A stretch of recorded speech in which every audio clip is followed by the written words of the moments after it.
name is Cory. I've been playing music for about 20 years or so. I'm a Canadian artist. I mostly write hard rock music, and I also like to dabble with instrumental music, and I teach private guitar lessons out of my house as well. What If We Knew Everything was an instrumental track that I had wrote along with about 5 or 6 other tracks, and this was such an interesting song because I decided to use a different type of tuning that I had never ever dabbled with before. Now, usually when creative people go into a slump, they usually have to do something to sort of get themselves out of it, and being a guitar player, a great thing to do is just use a new random tuning that you've never tried. At the time, I was really into King Crimson and Robert Fripp's approach to playing guitar. So I did a little bit of reading on Robert Fripp, and he created this tuning called New Standard Tuning, and I thought I would give it a shot and see how it works. And as soon as I started playing it, none of the shapes that I had typically understood how to use before worked in this tuning. So it was like learning a brand new instrument all over again. When I started playing with this tuning, instead of trying to learn how to harness it, I decided that I was just going to make it up on the fly. I wasn't going to try to figure out what key I was in, what scale I was using, what voicings I'm using, what modes I'm messing around with, or anything. This totally came 100% organically. And I kind of started to get the ball rolling a little bit, and I gained some momentum with this, and I decided to push myself a little bit farther and start dabbling with goofy time signatures and just push myself into a place where I can't use my mind to create the music. I came up with this concept of what if we knew everything?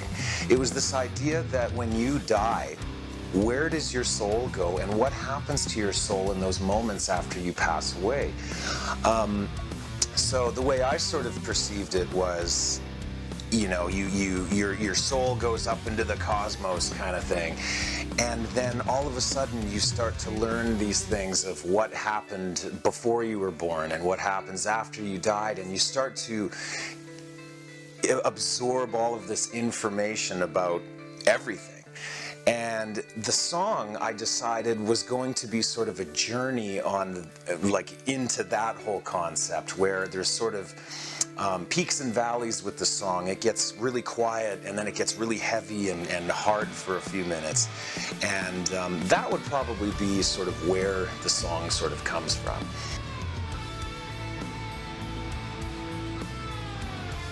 This is a song that came from my heart, that came from my soul. There was no real attempt to try to sell you something. And maybe I sound like an old guy here, but I find with a lot of music that I hear today, often they're trying to sell you something. And that, to me, it's just boring, and I don't want to have something shoved down my throat. You know, what I tell people to do when they listen to this song is put yourself in a dark room, close your eyes, and completely focus on the music and let it take you somewhere. When I was writing this song, I was watching a lot of near-death experience videos at the time on YouTube. It was just I was very curious and interested in that concept and what a person will experience when they have a near-death experience.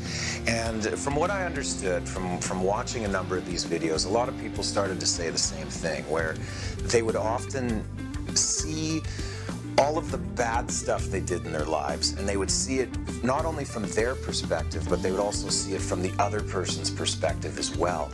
And that, I wanted to put that in the song itself and take you on a bit of a ride. And you can hear in the song, when it gets really dark and heavy and aggressive,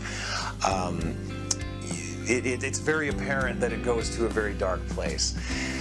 But they also mention in these near-death experience videos that you start to see all the good things that you did in life.